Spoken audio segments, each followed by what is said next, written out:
ในวันที่ 14 สิงหาคม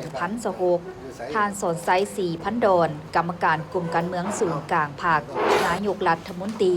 แห่งสาธารณรัฐประชาธิปไตยปาซาสุลาวได้ลงเยี่ยมยามศูนย์ต้อนรับผู้อพยพที่กลับคืนมาจากต่างประเทศ อยู่บ้านดงมักคาย เมืองไซธานีนครหลวงเวียงจันทน์ในการลงไปเยี่ยมยามครั้งนี้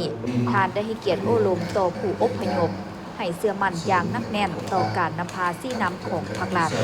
เสริมขยายน้ำใจหักศาสตร์เข้าลบและปฏิบัติตามระเบียบกฎหมายของสาธารณรัฐประชาธิปไตยปาซาสุลาวอย่างเข่งขัด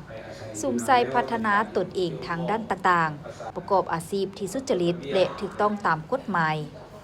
สืบต่อประสานงานและร่วมมือกับคณะรับผิดชอบภายในศูนย์ในการฝึกอบรมวิชาชีพ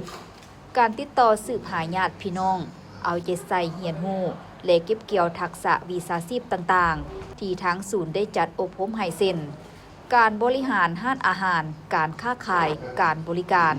การซ่อมแปลงและอื่นๆเพื่อให้สามารถออกไปประกอบอาชีพและดำรงชีวิตกุ้มตนเองในต่อหน้า